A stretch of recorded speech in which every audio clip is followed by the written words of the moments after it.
I thought my girlfriend was cheating on me. The truth was so much worse. I need to get this off my chest because I've been going crazy for the past few weeks. My girlfriend Lena and I have been together for 3 years. We moved in together about a year and a half ago to a small 2-bedroom in the Mission District. Split rent pretty evenly, even though I make a bit more as a cybersecurity engineer. She works in marketing for a small fashion company. Look, I'm not the jealous type. Never have been. In 3 years, I've never once checked her phone or questioned where she was. Lena's always been independent and driven, which is one of the things I love about her. She used to talk my ear off about her campaigns, showing me mock-ups and asking my opinion on color schemes I honestly knew nothing about. But lately, something's been off. Way off. It started about 2 months ago, small things at first. She'd wake up earlier than usual, like 6 a.m. instead of her normal 7:30, saying she wanted to start going to the gym before work. Great, right? Except she'd come home at the same time as always, around 6:30 p.m., no gym bag, not looking like she'd worked out. When I asked about it, she'd get vague. Oh, I just did some light cardio or just walked on the treadmill. Then came the late nights. 3-4 times a week, she'd text me around 5 p.m. saying she was grabbing dinner with coworkers. Before, she maybe did this once a month. Now it was constant.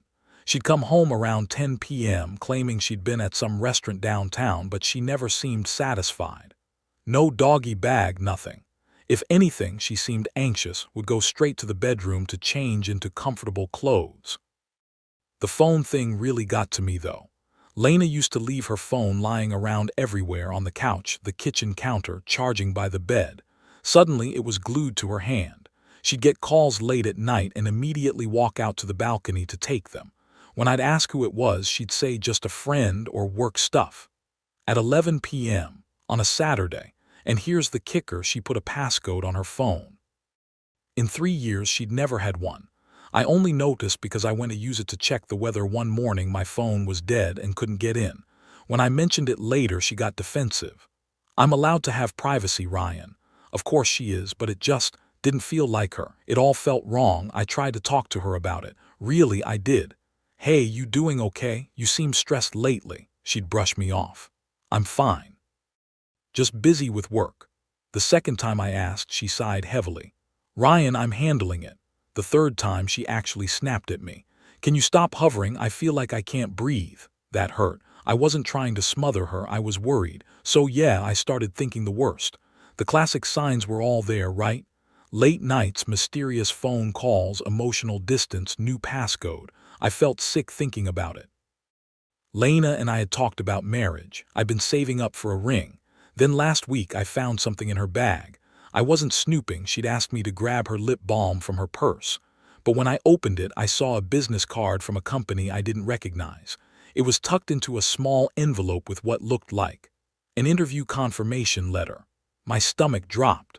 Was she looking for a new job, or was this something else?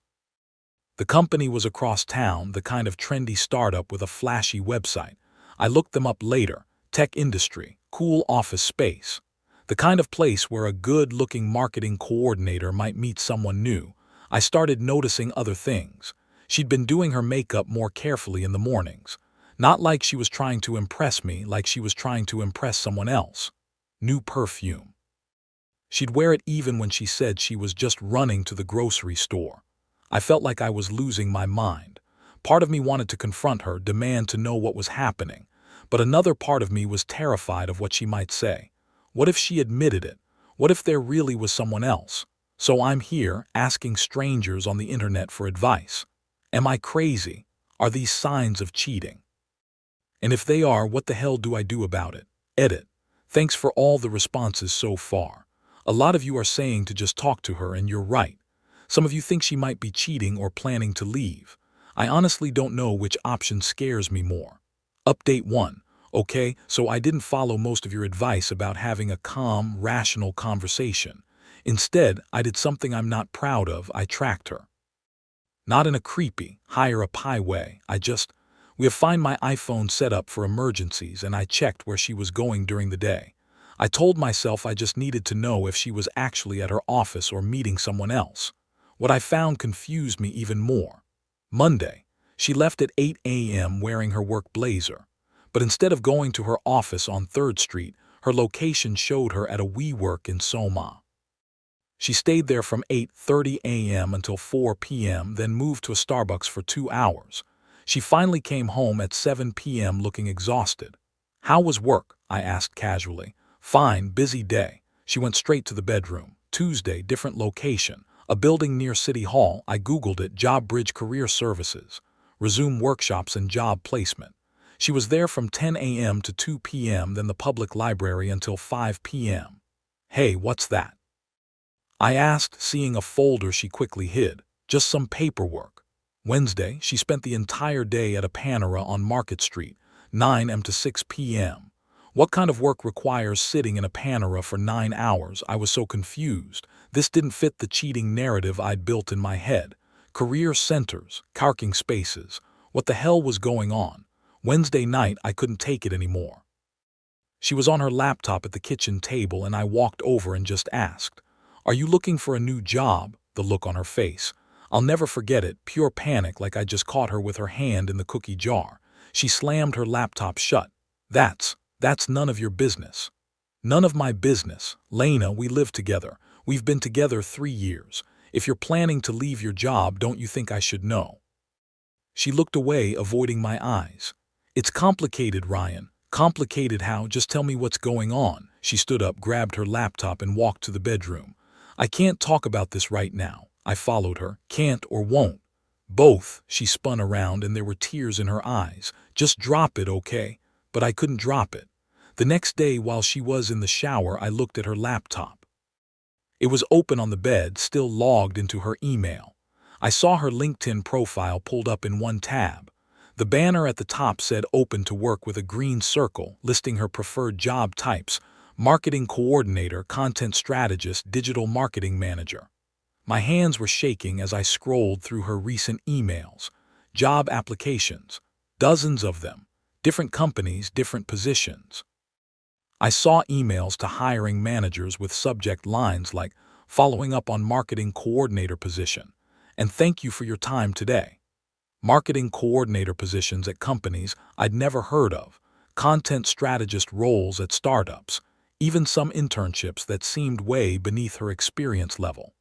One application was for an entry-level social media coordinator position that paid $45K. She'd been making $65K.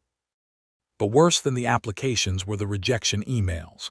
"Thank you for your interest, but we've decided to move forward with other candidates." Over and over.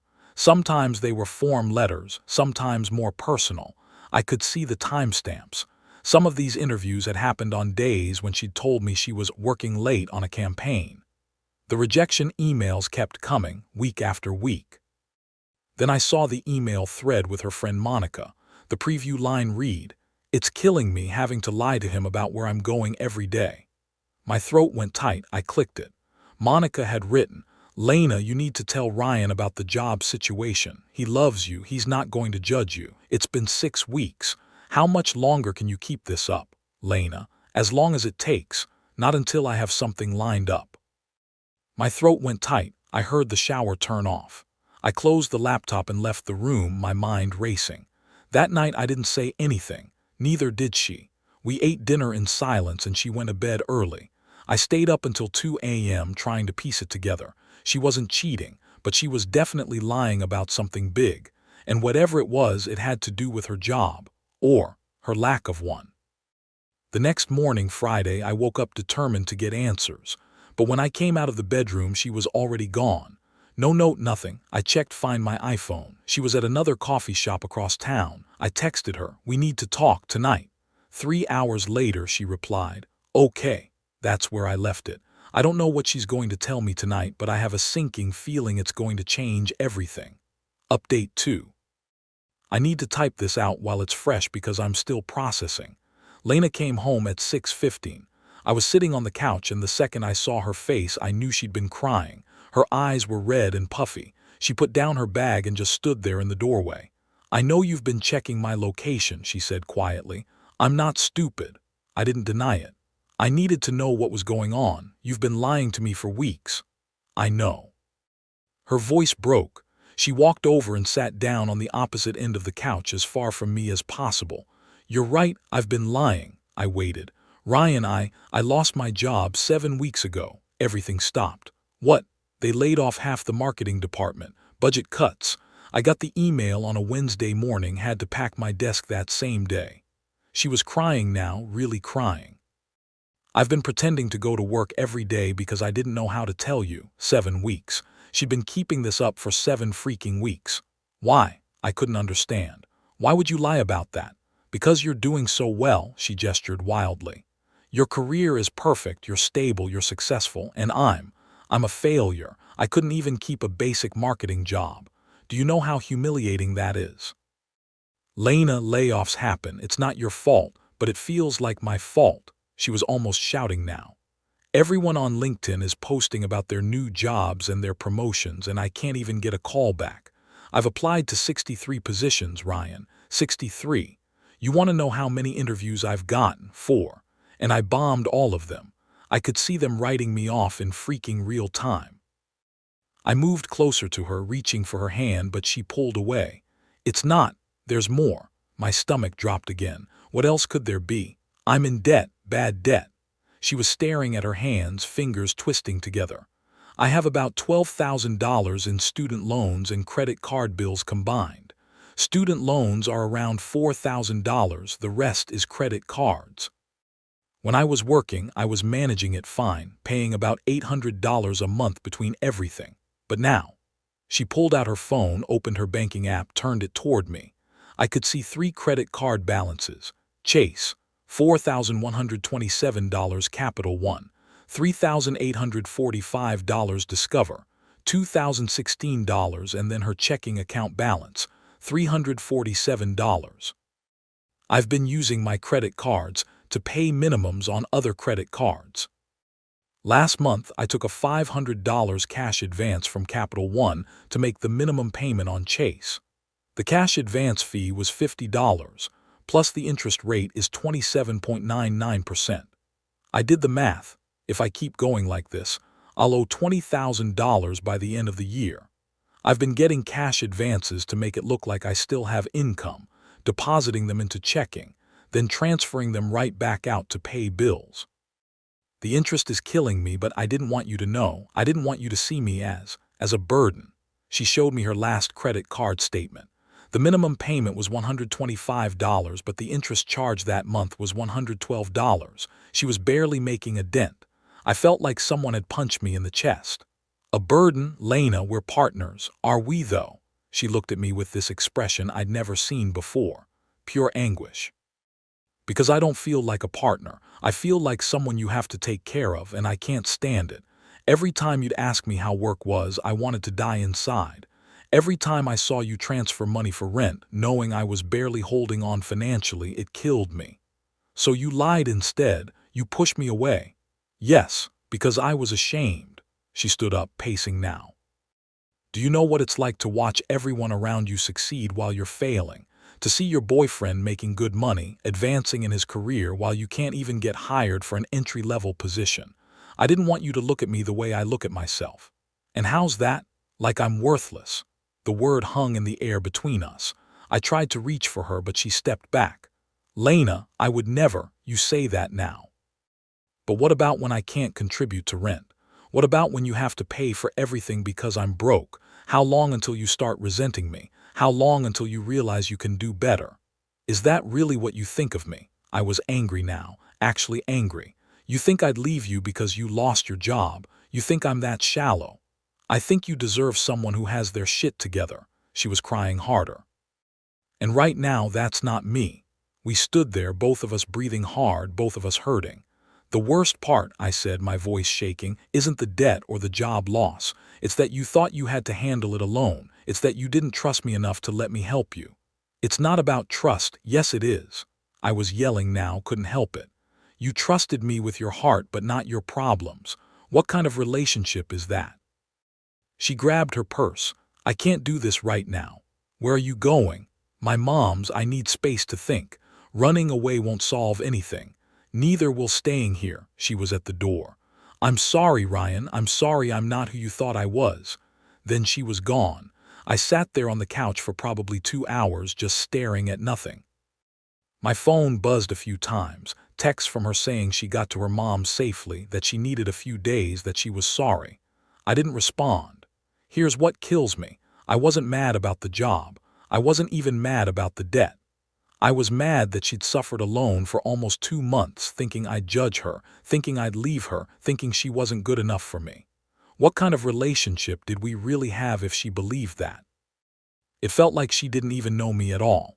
Final update. After Lena left, I spent the whole weekend thinking, really thinking, and I realized something. She wasn't wrong to be scared. Not because I'd actually leave her, but because I'd never shown her that I wouldn't. Let me explain. Our whole relationship, I'd been the stable one. The one with the good job, the career trajectory, the financial security.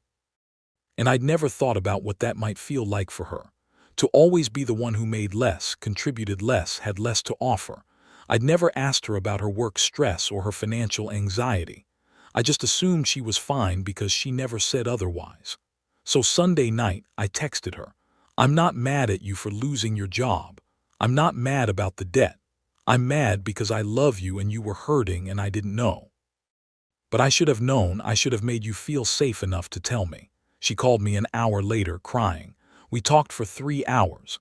Lena told me everything, how she'd felt inadequate for months even before the layoff, how the job loss confirmed her worst fears about herself, how every rejection email felt like proof she was worthless. I didn't want you to see me like that, she said. I wanted to fix it before you found out. But that's not how this works, I told her. You don't have to be perfect for me to love you. We agreed to meet up Tuesday evening at the coffee shop where we had our second date. But I didn't wait until then to start helping. Monday morning, I called my friend Steve, who works in HR at a mid-sized tech company. Asked him about resume reviews, interview prep, what hiring managers actually look for, job market trends for marketing roles. He sent me a bunch of resources, a resume template that actually worked, a list of common interview questions with tips on how to answer them, even contact info for a recruiter he knew who specialized in marketing placements. When Lena and I met Tuesday, I brought my laptop and a folder of printouts. The place was packed, but we found a corner table in the back. She looked tired, dark circles under her eyes like she hadn't slept much at her mom's. I'm not trying to take over, I said before she could say anything, but I want to help, if you'll let me. She was hesitant at first, arms crossed defensively. Ryan, I can handle, I know you can, but you don't have to handle it alone anymore. That's what I'm trying to tell you. We spent that evening at going through her resume line by line. She'd been applying to everything, throwing spaghetti at the wall hoping something would stick. Entry-level positions she was overqualified for, senior positions she didn't have enough experience for, random industries she had no interest in. We narrowed her focus to content strategy and digital marketing roles, things she'd be actually good at and interested in, where her experience would shine. Rewrote her resume to highlight her campaign work and analytics experience. She'd buried all her best achievements under generic bullet points. We worked until the coffee shop closed at 9 p.m. The barista had to politely kick us out. The debt was trickier. Wednesday evening, she came back to the apartment for the first time since the fight. We sat at the kitchen table, and she broke down showing me her credit card statements. The minimum payments, the interest charges, the late fees she'd racked up. One card had a 28% APR. Another had $35 late fees from 2 months ago that she'd never been able to catch up on. I feel so stupid, she said, crying into her hands. I have a college degree and I can't even manage 3 credit cards. You're not stupid. You were in crisis mode trying to survive, but we can fix this. I pulled out a notebook and started making a plan. We called the credit card companies together. I stayed on speaker, let her do the talking, but was there for support. She explained her situation, lost her job, actively searching, wanted to negotiate a lower interest rate. 2 out of 3 agreed to temporary hardship rates. Chase dropped her from 24% to 15% for 6 months. Capital One wouldn't budge, but we made a plan to tackle that one first, pay more than the minimum. I didn't offer to pay it off. That's not what she needed. She needed to feel capable of handling it herself. But I helped her set up a realistic payment schedule, $400 a month instead of just minimums, which would have the debt gone in about 2 years instead of 5. We'd split some expenses differently so she'd have the cash flow once she got a job. This is going to take time, I told her. But you can do it, and I'll be here while you do. The job hunt took longer than either of us expected. She had 3 more interviews that went nowhere. Each rejection hit her hard, and I had to resist the urge to fix it for her. Interview 5, sustainable clothing brand. She prepared for days. Rejection came 3 days later. She didn't leave the bedroom that day. Interview 6, healthcare startup. Another rejection. Interview 7, they had her do 4 hours of unpaid work creating a sample campaign. She spent a whole weekend on it. They sent a 1-line rejection without acknowledging her work. Maybe I should look for something else like retail or admin work, she said that night. You're good at marketing, I told her.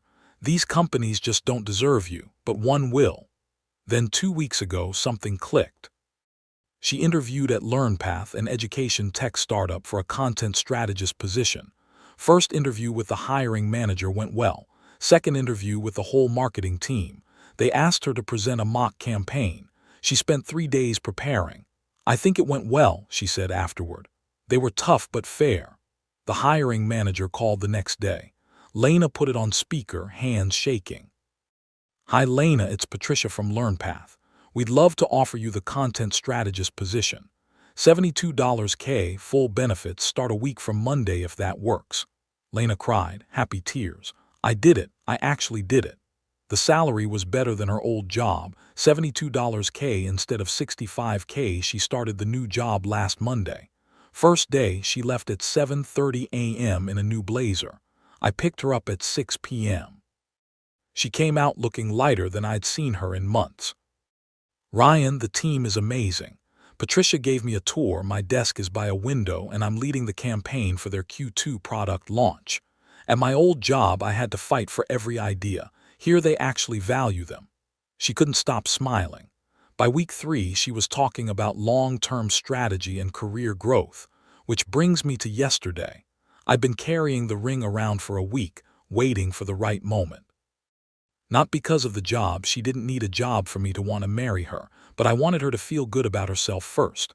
Saturday morning, I suggested we go for a walk in Golden Gate Park. We drove to the park, parked near Stowe Lake. Do you remember where we had our first date? I asked. She laughed. That bench by the rose garden. You brought wine in plastic cups. I was trying to be romantic. You spilled wine on your shirt. You pretended not to notice. We sat down on that same bench. Do you remember what you told me that day? I asked. She smiled. I told you I was going to take over the marketing world. Yeah, and you know what I thought? This woman doesn't need me, but I really hope she wants me anyway. She laughed. Ryan, where are you going with this? I got down on one knee. A couple of joggers stopped to watch. Lena, these last 2 months have been hell, but they showed me something important.